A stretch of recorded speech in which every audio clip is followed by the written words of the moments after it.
Jadi tamu kita ini Ustadz yang sekolahnya tentang ilmu sejarah Islam.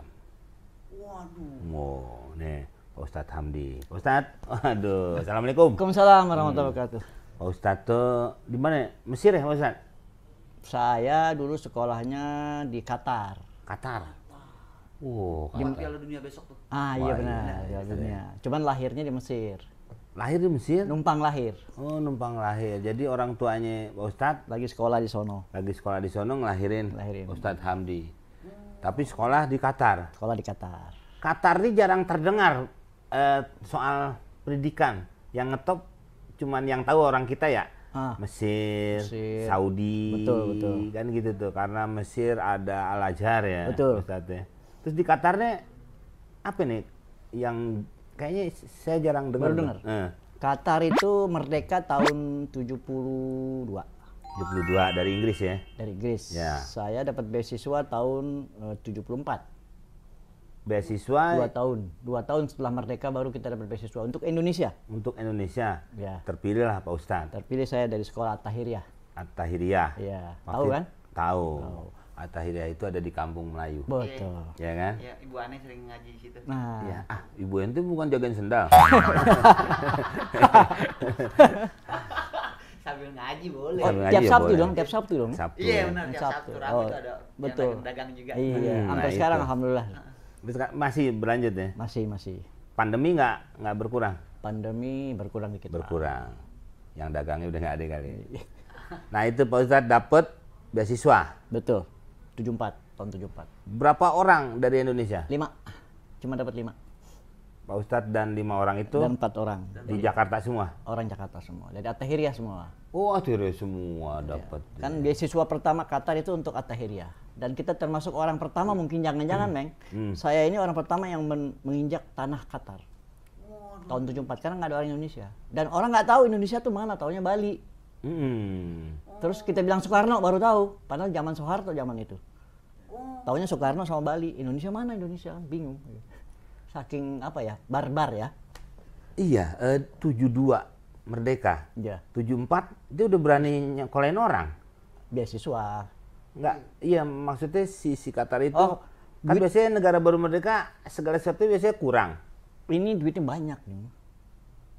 Enggak, maksudnya secara pendidikan kan berarti kan Pak Ustadz sekolah di sono. Iya. Apa mungkin sistemnya Inggris waktu itu sudah Ya, membuat mungkin sistem Inggris yang digunakan masih sistem Inggris. Sistem Inggris. Jadi mereka mengangkat pendidikan untuk orang-orang sana termasuk juga yang luar negeri. Beasiswa. Jadi justru saya datang ke sana persisnya tahun 75 saya masuk. Sudah ada beberapa negara Asia Tenggara. Dan Indonesia baru kita. Baru kita. berapa tahun? Dari SMP saya masuk SMP. SMP SMA. 6 tahun. SMP di Qatar, SMP. Iya. Itu naik motor juga coret-coretan. Enggak, belum ada tuh. Ya kali di Qatar kan. Pak Ustadz pakai naik motor, kenal potnya dibobok. Masa lu SMP di Qatar kamu kecoret-coretan bobok lagi. SMP dulu mah belum pakai motor kali, SMA naik motor. Kan tahun 75. 75, tapi kan di Qatar udah kaya. Kayaknya baru naik daun. Tapi terkenalnya gara-gara Piala Dunia kan. Iya. Piala Dunia. Iya, tapi kemarin apa ya yang sempet perang juga Qatar apa Bahrain ya? Enggak, Yang ada- musuhan dah sama Saudi musuhan. Membelanya dia Iya. membela kesini ke sono. Iya. Dari situ pas kuliah Kuliah karena ijazahnya dari Arab, saya kuliah di Bandung. kono enak banget ngomong ya. Karena kuliahnya dari Arab Timur Tengah kan gitu. Jadi ke Bandung. Apa urusannya jual tape? Kuliah di Bandung. Kuliah di Bandung. Di Universitas Islam Bandung, Unisba. Unisba tuh dulu pernah, kalau saya dulu praktek ya bareng itu saingannya sinema kalau dari Bandung Unisba. Sinematografi. Ada ada fakultas memang di sana. Di sana ada waktu itu. Sinematografi. Kita Oh, kan sempat kuliah di sana. enggak, saya praktek di film. Ada juga nih anak Unisba ikut praktek. Jadi dari Bandung itu Praktek film karena ada fakultas sinema. dari Bandung. Sinema. lu kan kenalnya si Udin. Ya kan, nggak tahu lu sinema. Di Bandung ada hubungannya? Nggak ada. Karena ijazah saya dari Qatar ini tidak berlaku di Indonesia. Karena tidak ada kedutaan. Kan ijazahnya pakai bahasa Arab. Masuk IAIN nggak diterima. Akhirnya kebetulan saya di sana pernah menjadi guide Buya Hamka. Kemudian Kiai EZ Mutakin. Ya, terus dijanjikan kalau mau sekolah nanti bisa di sekolah saya. Akhirnya saya ketemu EZ Mutakin sebelum beliau wafat. Akhirnya dapat rekomendasi langsung masuk kuliah. Gitu. Mau masuk psikologi. Psikologi kan harus ada matematika. Saya nggak bisa matematika, kan di Arab nggak ada matematika. Akhirnya masuk fakultas pendidikan gitu. Kalau itu hitung-hitungan di Arab apa? Ya berhitung kali kalau di sini. Dan nggak ada matematik. Dulu kita belum punya perwakilan Belum diplomatik. ada, belum. Karena kedutaan Indonesia juga waktu itu di Kuwait. Saya nggak bisa berhubungan dengan kedutaan kecuali lari ke Kuwait. Lah kok dia bisa mengadakan pertukaran pelajar gitu? Bukan pertukaran. Jadi Syekh Yusuf Qaradawi mungkin pernah dengar. Ya. Yang sekarang jadi alim ulama di Qatar bersama Syekh Al-Ansari, sudah wafat. Dia datang ke Indonesia setelah merdeka Qatar. Dia pergi ke beberapa negara, Thailand, Malaysia, salah satunya Indonesia. Dan kebetulan kita kepilih At-Tahiriyah, langsung kasih beasiswa 5. Gitu, untuk melanjutkan sekolah di sana. Sekolah SMP lah, bukan universitas. Universitasnya belum ada. Ya kan baru 2 tahun. Iya makanya. Tadi saya makanya bingung. Bukan universitas. Baru merdeka sudah memanggil orang untuk mengajak sekolah kan gitu biasa. SMP. Dan digaji tuh, Meng. Itu ya. Digaji. Saat itu 300 real ya, sekarang mungkin sekitar 700.000. Tuh, Bang. Sebulan sekolah. Sekolah digaji. Digaji. Digaji aneh bagaimana? Apa? Ya, Abang. Dia mikirin gaji, itu cari pengalaman. Karena guru yang terbaik adalah pengalaman. Makanya dia nggak usah sekolah, pakai mau ke Qatar, mau kemana. Udah cari pengalaman aja terus. Orang kerja aja yang dilihat itu sudah berpengalaman, kalau nggak diterima, kan begitu. Itu kalau SMA lebih gede lagi gajinya ya? Sama. SMP, SMA sama. Wah, saya mau ngambil SMP tuh. Biar ada waktunya SMA juga. Iya, tapi kan jenjangnya harus kayak maju. Kemana mau naik. Ya sama aja gajinya. Tapi kan pendidikannya lebih enak yang udah kita pahami kan gitu. Tapi kan naik-naik. Gak apa-apa, gue gajiannya sama. Ya iya. Itu Juli 5. Terus ke Indonesia. 81. Nah terus apa hubungannya sekarang Pak Ustadz di sejarah Islam? Sejarah Islam sebetulnya saya tidak belajar, tetapi praktek langsung. Jadi saya alhamdulillah sudah mengelawat ziarah gitu. Hampir 40 negara dunia. Memang cita-citanya gitu. Jadi dari sana kita bisa petik pelajaran gitu. Kita ke Spanyol, jadi tahu Islam masuk ke Spanyol gimana. Kita ke Palestina, melihat peninggalan-peninggalan zaman para nabi, dan ke beberapa negara Eropa gitu. Jadi itu yang membuat kita pengen belajar tentang sejarah. Bagaimana Islam masuk ke Spanyol, bagaimana Islam masuk di Palestina. Gitu. Islam masuk ke Spanyol, itu yang masukin pada saat zaman Nabi? Islam masuk ke Spanyol itu zaman Muawiyah. Berarti Nabi masih ada? Nabi Muhammad? Udah nggak ada. Udah nggak ada? Jadi kan kalau diurut, dari urut zaman Nabi, kemudian Khalifah yang 4, Abu Bakar, Umar, Utsman, Ali. Iya. Gitu. Khalifah ya, Khulafaur Rasyidin. Setelah itu Muawiyah, periode Muawiyah, Khilafah Muawiyah. Muawiyah itu masih di Madinah? Muawiyah pindah ke Syria, Damaskus. Syria. Tapi kekuasaannya seluruh Timur Tengah. Timur Tengah. Islam sedunia sebetulnya, tapi saat itu beberapa negara-negara Timur Tengah. Madinah berarti hanya provinsi, Mekah. Pertama kan di Madinah, kemudian pindah zaman Ali kan ke Kufah. Kufah itu Irak. Oh, Irak. Irak. Kemudian pada zamannya Muawiyah pindah lagi ke Syria. Nah, kehancuran Muawiyah saat itu adalah hancur karena Abbasiyah masuk. Peperangan antara Abbasiyah dan Muawiyah. Khilafah berganti dari Muawiyah ke Abbasiyah. Abbasiyah kembali ke Irak. Kekuasaan Islam saat itu. Kenapa Abbasiyah menjatuhkan Muawiyah? Kan sama-sama Muslim. Nah, itulah politik zaman dahulu. Jadi sudah main politik di sana. Gitu. Kekuasaan. Kekuasaan. Nah, pada zaman Muawiyah terakhir, maka disitulah ada seorang yang namanya Abdurrahman Ad-Dakhil yang dapat menaklukkan Spanyol. Dari mana menaklukkan Spanyol? Dari Afrika dulu, yaitu dari Maroko. Oh, Yang disebut dengan Tariq bin Ziyad, kalau pernah dengar. Iya, iya, iya. Nah, itu tahun 711 Tariq bin Ziyad masuk beserta 5.000 pasukan ke Spanyol yang sekarang disebut dengan Andalusia. Andalusia. Jadi Andalusia terdiri dari negara Spanyol, Portugal, kemudian selatan daripada Perancis. Cordoba itu? Cordoba salah satu kota Kota di Andalusia. di Andalusia atau di Spanyol sekarang. Gitu. Terus nggak ada sama sekali sekarang kan Islam di situ? Islam, nah ini pada tahun 1400 ya kan, hampir 800 tahun Islam berkuasa. Jadi Islam berkuasa terlama adalah di Spanyol, di Andalusia. Oh justru terang. Paling lama. Dibanding negara Eropa lainnya. 800 tahun. Nah, jadi 800 tahun Islam berjaya di sana sampai akhirnya hancur karena ada gabungan antara Raja Isabella dan Ferdinand menjadi satu, akhirnya menghancurkan umat Islam di Spanyol. Habis semua. Habis semua. Kalau tidak mau keluar dari negara ini ya harus masuk Kristen. Pindah lagi ke agama semula kan gitu kan. Iya, kalau nggak diusir gitu. Diusir. Kalau nggak dibunuh gitu kali kan. Ya, itu. Berarti 1400-an? 1492. Berarti Utsmaniyah udah ada dong, Ottoman. Nah, 30 tahun sebelum itu hancur, Ottoman sudah berdiri. 1432 atau 34. Belum bisa ngebantu itu? Belum bisa. Karena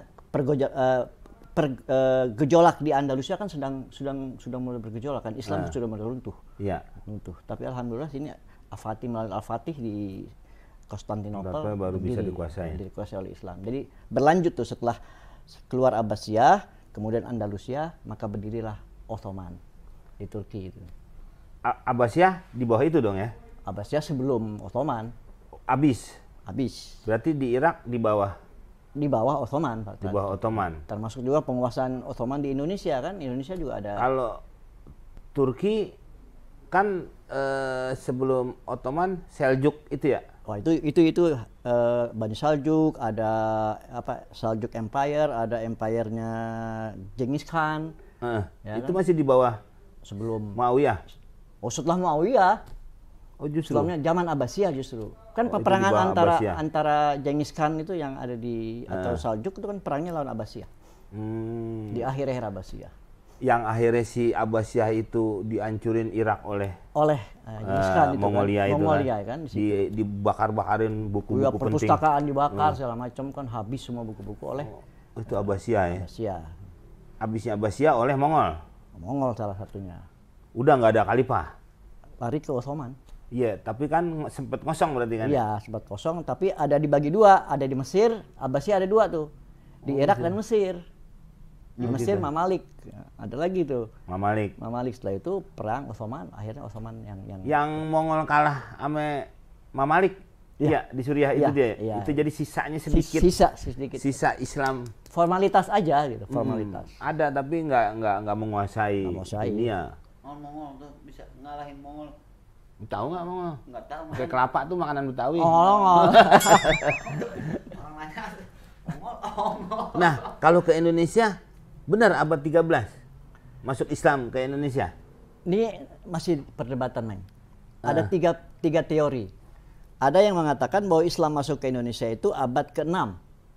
Pedagang dari Arab. Ini saya yang belajar ya, Pak Ustadz belajar waktu sekolah. Katanya yang bawa pedagang Gujarat. Dagang sambil menyebarkan agama Islam.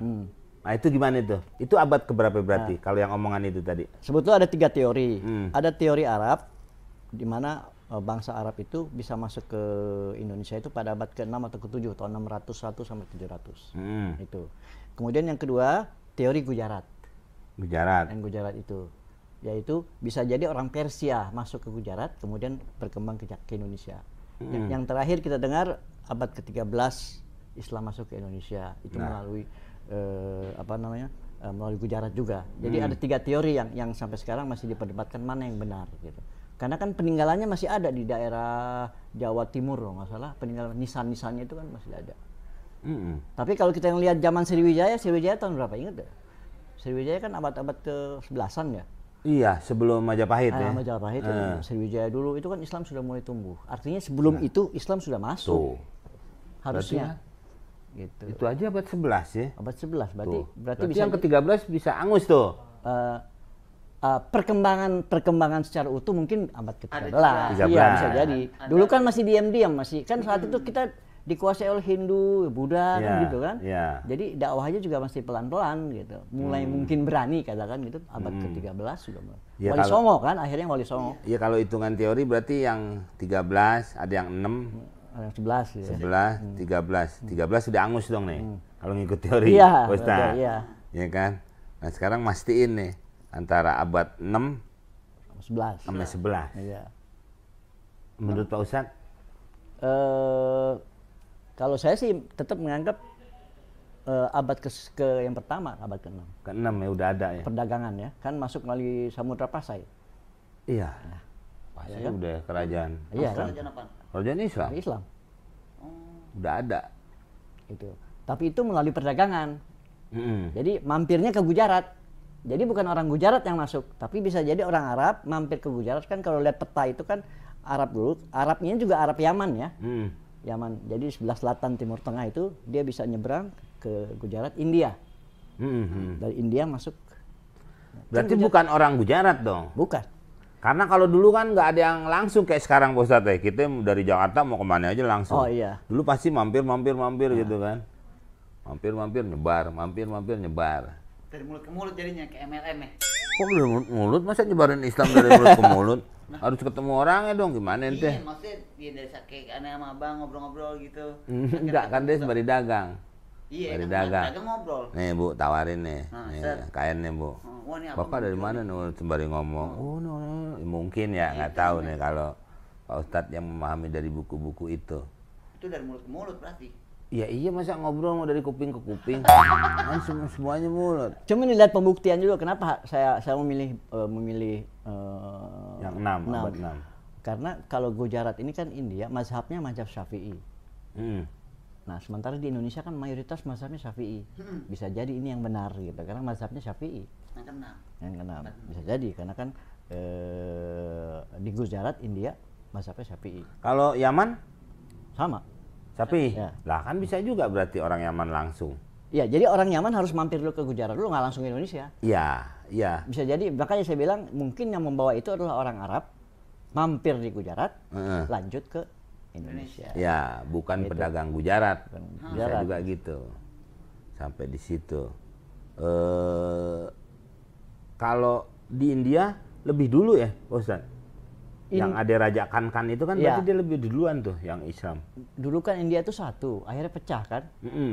Pecah akhirnya jadi Pakistan. Kan Islam mayoritas di Pakistan, Bangladesh, kemudian India. Dulu kan India satu, jadi kalau dilihat buku-buku literatur zaman dulu nih Meng, yang disebut India itu adalah termasuk Indonesia. Oh, makanya Belanda bilang Hindia Belanda. India Belanda. Jadi Indonesia sebetulnya belum ada nama Indonesia, tetapi secara umum disebut India. Jadi Hindia Belanda. Kalau Belanda bilangnya Hindia. India, jadi masuk kategori India. Kalau dulu ada kisah nih, siapa ya? Dulu kan Marco Polo kan udah nyampe ke Amerika ya Pak Ustadz. Terus ada situ orang-orang Indian. Apa dia mau ke India ya Pak Ustadz? Sangkain sana orang Indian. Kan ada tuh pernah ada cerita gitu tuh Pak Ustadz. Itu sebetulnya penemuan Amerika dulu. Itu setelah hancurnya Islam di Andalusia. Nah, kayak tadi gitu. Jadi ada pelayar terkenal di Eropa dulu. Dia menemukan peta yang dibuat oleh umat Islam di Spanyol atau di Andalusia. Kemudian peta itu dipraktekkan dan menemukan benua Amerika. Amerika belum ada dulu. Nah, benua Amerika. Amerika. Lah itu kan disebutnya orang-orang India Amerika. Waktu itu sudah ada orang di sana yang disebut India yang warnanya hitam-hitam gitu ya, coklat gitu. Itu yang menemukan. Padahal dia niatnya katanya mau ke India, apa? Mau ke benua Amerika malah ketemunya orang-orang India. India kan di selatan, Amerika kan di utara. Iya. Tapi dia punya peta. Dia punya peta. Peta umat Islam itu. Ya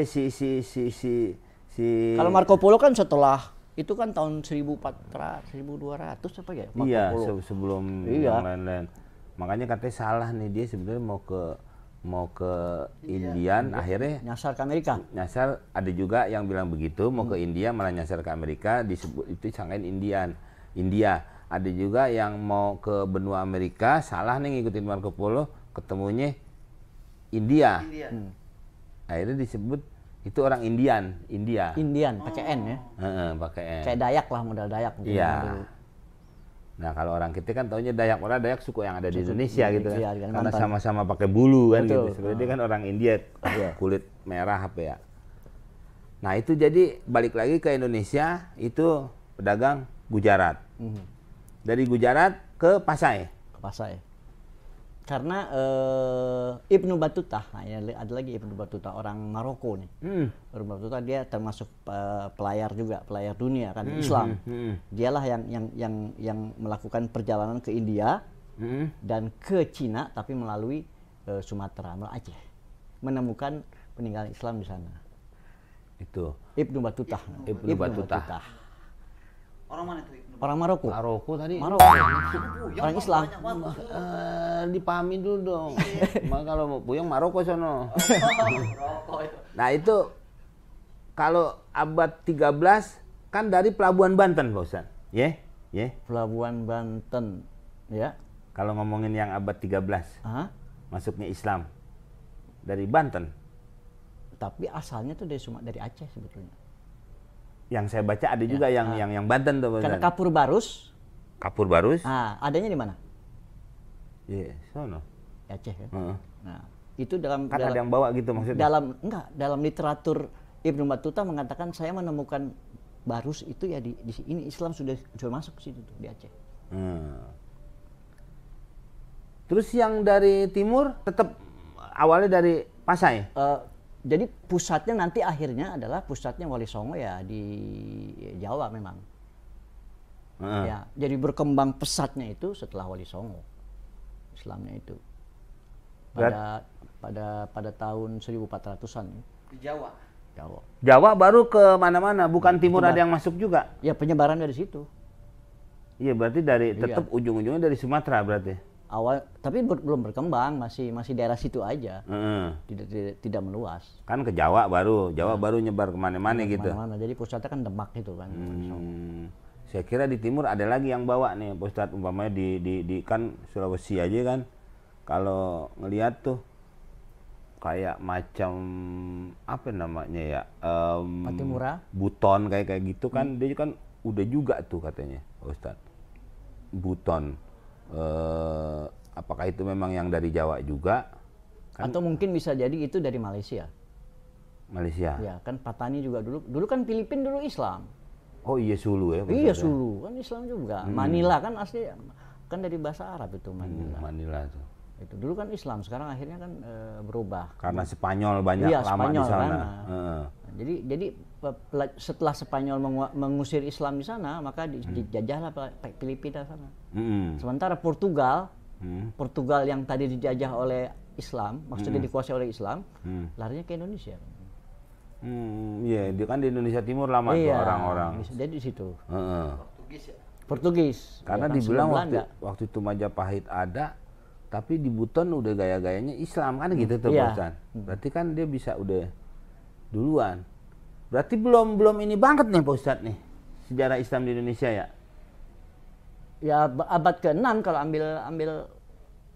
ambil umumnya gitu Pak Ustadz ya. Iya berarti memang udah ada cuman belum tersebar kayak dari wali yang nyebar kemana-mana gitu Pak Ustadz. Karena agama di sini kan Hindu, Buddha kan sebelumnya. Animisme Pak Ustadz ya. Semua. Ya. Tapi udah ada yang Islam istilahnya. Ya tapi nggak berani, 1, 2, 3 ada. Nah, Majapahit kan sudah merasakan Islam juga tuh Pak Ustadz. Ya, tapi sesudah kesininya ya yang dari Demak itu Ya perkembangannya ya Wali Songo. Mm-mm. Berpegangnya pada Wali Songo. Berarti sebelum-sebelumnya belum ya, kayak Hayam Wuruk aja belum ya Pak Ustadz ya? Ya Islam itu ada, cuma tidak semarak saat dakwah yang betul-betul dilakukan oleh Wali Songo. Udah ada, berarti sebenarnya udah ada. Satu dua. Iya, ya, cuman tidak ya semarak itu. Masih minoritas. Iya, Ya. minoritas. Apa ya Pak Ustadz ya? Wali Songo melakukan pendekatannya dengan budaya, Pak Ustadz. Betul. Termasuk Sunan Kalijaga kan? Iya. Jadi kalau karena agama dulu kan agama Buddha sama Hindu. Iya. Jadi pendekatannya dilakukan tetap tidak menghilangkan beberapa budaya sehingga orang-orang Hindu dapat tertarik dengan agama Islam dengan cara-cara yang dilakukan oleh Sunan Kalijaga kan? Dengan wayang, kesenian, apa segala macam. Akhirnya jadi dakwahnya lentur gitu, akhirnya ke bawah bukan dengan maki-maki kan. Tapi katanya bisa membuat tidak tegas Pak Ustadz. Karena kan ada ulama yang dari Aceh juga pada saat itu melarang kepada wali itu jangan gini, harus Ya karena tegas. takut syirik gitu, jatuh takut syirik. Iya kan mungkin kan Pak ya. Ustadz.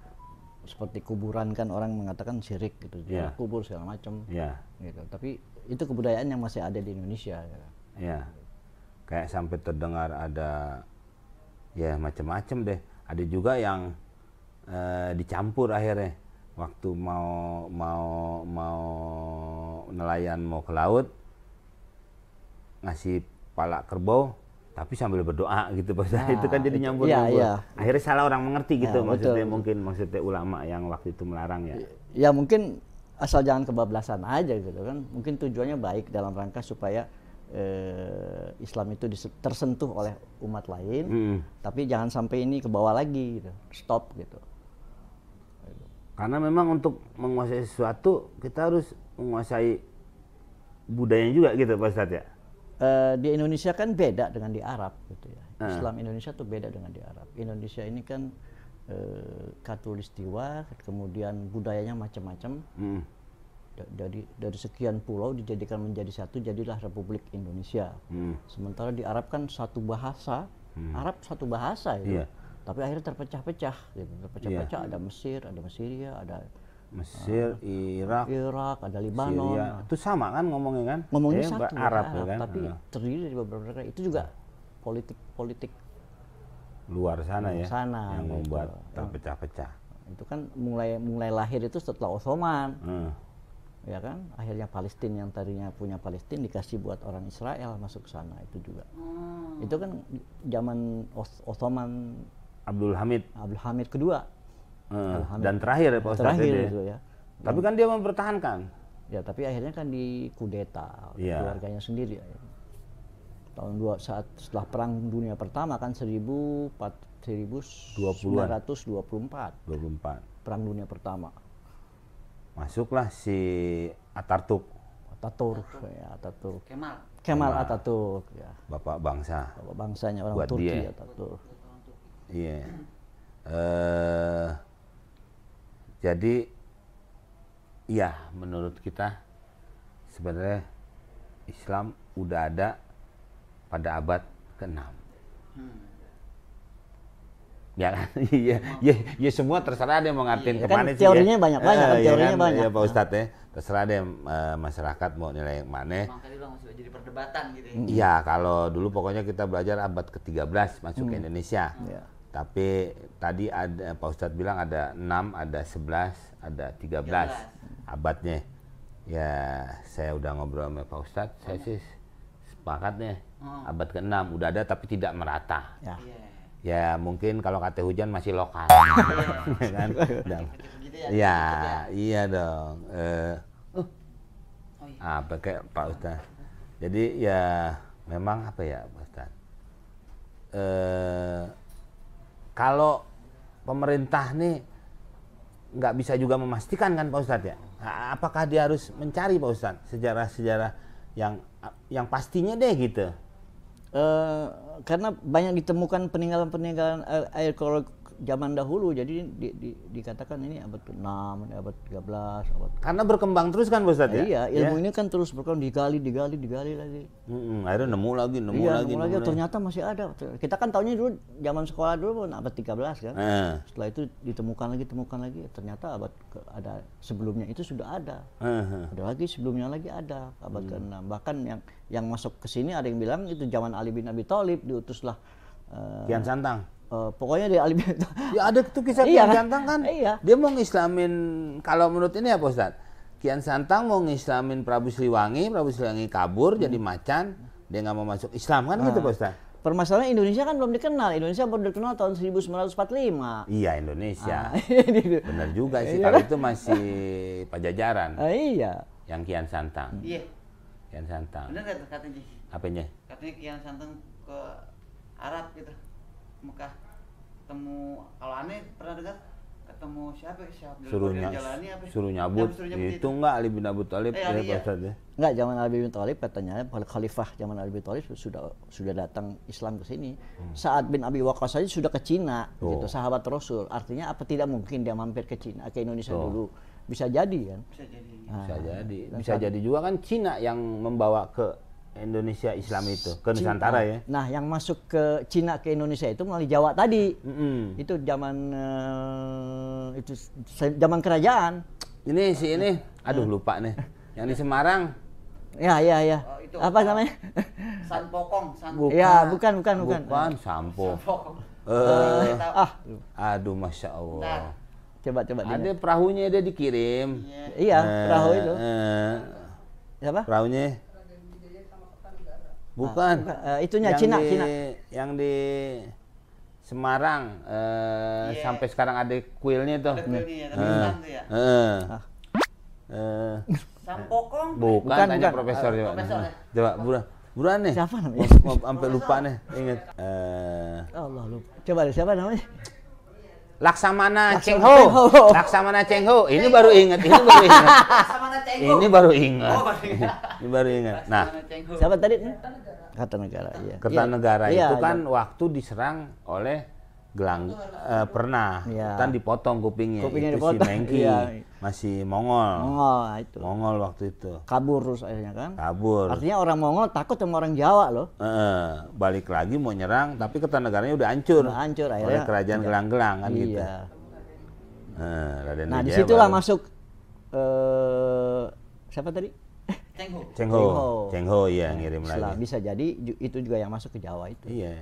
Jadi yang mempengaruhi Islam di Indonesia, di Nusantara pada saat itu ada juga dari Timur Tengah, dari Arab, ya. Ada juga dari Cina dong, Cina, ya kan pasti iya. kan itu.